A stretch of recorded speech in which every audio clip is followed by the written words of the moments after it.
Welcome and greetings, everybody. This is Theory Zone, and I'm just hoping that everybody is just as excited as I am. Alright, so we literally just got to fucking witness the fucking #1 trailer that we were all trying to fucking see.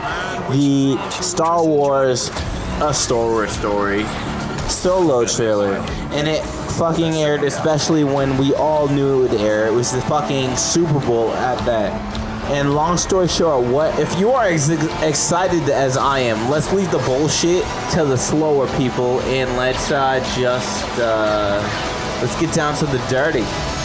So, Solo tries to join the fucking Empire, and that is the fucking craziest shit. I mean, like, I'm pretty sure that was in Legends, but like, essentially what is happening now is now that they are solidifying certain parts of Legends, like, this is fucking amazing. Like, this is great for the lore. It just reminds me of all those years ago playing Jedi Academy with Kyle Katarn, who essentially is an Imperial officer, ends up joining the rebellion, and then ends up later actually being a Jedi.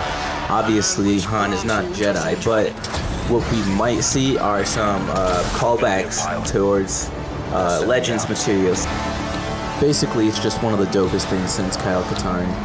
Apparently, it looks like Solo just wants to fly, and so, you know, like, that's pretty much his entire goal. It looks like he just really wants to fly any way he can. However, he's not really cut out for the Imperials, so that's going to be very exciting to see. And then Lando being in the trailer, or Childish Gambino, or Donald Glover. Oh, this is going to be awesome, just seeing Lando prior to his rank, you know, we assume in Bespin. From the trailer, it also looks like at one point Lando is flying with his robot co-pilot and Han in the back seat with whoever, but essentially the trailer ends again with Han and Chewie just staring over a horizon, and in front of them, I just want to believe that they are watching the Millennium Falcon fly away from them.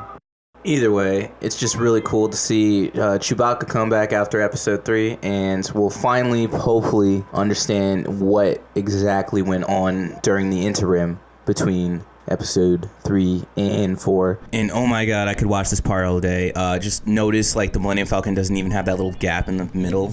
That's so cool. Probably one of Han's modifications, of course. Shit, it'd be really cool to also see Maz be placed in the sequel and then come back and potentially be important in some regard for a prequel. We've seen the latter, but to see it like work this way, that would be another crazy level to it. And this is definitely great for everything that, you know, like, people thought The Last Jedi was kind of a little bunk. While I might agree to a certain extent, like, I actually think that we are on to something at this point. And not only that, like, so I'm pretty sure that we're going to actually come out with something crazier than, you know, like, the continuity from, you know, Episode 7, 8, 9. I'm imagining, like, a really great version of Rogue One that ends up being just, you know, really, like, kind of up to par. I mean, I don't know, like, a lot of people were knocking this movie because so essentially there were 3 directors that worked on this movie, and there were 2 directors, Phil Lord and Christopher Miller, and they were actually replaced throughout the entire creative process. So who knows what actually might happen, but, like, as far as the trailer looks, like, this movie looks really good. I am definitely excited, and I don't really know exactly if I should be, but, like, I do understand that they are different movies and there's different ideas going into them, and that's what I'm pretty much fucking relying on at this point. But yeah, so it's gonna be great to see a younger Chewbacca and a younger Han Solo, because clearly they are gonna get into a lot of trouble, and I'm sure the payoff is gonna be so awesome.